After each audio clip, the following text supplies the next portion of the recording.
మీకు తెలుసా? ఇద్దరు మగాళ్ళ నుంచి పిల్లల్ని పుట్టించే ఎక్స్పెరిమెంట్ జరుగుతుంది అండ్ ఆల్మోస్ట్ అది సక్సెస్ అయ్యే టైంకి వచ్చేసింది. ర్యాట్ ఎక్స్పెరిమెంట్స్ గురించి మనందరికీ తెలిసిందే. హ్యూమన్స్ మీద ఏదైనా అప్లై చేసే ముందు ర్యాట్స్ మీద అప్లై చేస్తారు, అది సక్సెస్ అయితేనే హ్యూమన్స్ మీద అప్లై చేస్తారు. ఈ జెనెసిస్ DNA విట్నెస్ స్టడీ చేసే వాళ్ళని జెనమిక్స్ రీసెర్చర్స్ అంటారు.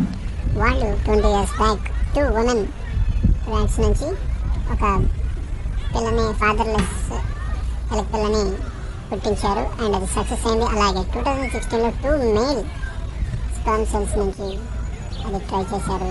బట్ 1 dayలోనే ఆ పిల్ల చచ్చిపోయింది. ఎందుకంటే సేమ్ రీజన్లో ఉన్న సేమ్ లొకేషన్లో అదే ఎన్విరాన్మెంట్లో పెరిగిన ఎలుకలని వాడటం వల్ల హెల్త్ ఇష్యూస్ ఎక్కువ వస్తున్నాయి. సో యూరోప్ నుంచి థాయిలాండ్ నుంచి 2 ఎలుక పిల్లల స్పర్మ్ సెల్స్ని వాడి జెనీ ఎడిటింగ్ టూల్తో వాటి యొక్క DNA ఎడిటింగ్ చేసి అది సక్సెస్ అయింది. సో బట్ రీసెర్చర్స్ చెప్పింది ఏంటంటే హ్యూమన్స్కి ఇది ఇప్పుడే అప్లై చేయలేం, ఇంకా చాలా కాంప్లికేషన్స్ ఉన్నాయి, చాలా డెవలప్ చేయాలి.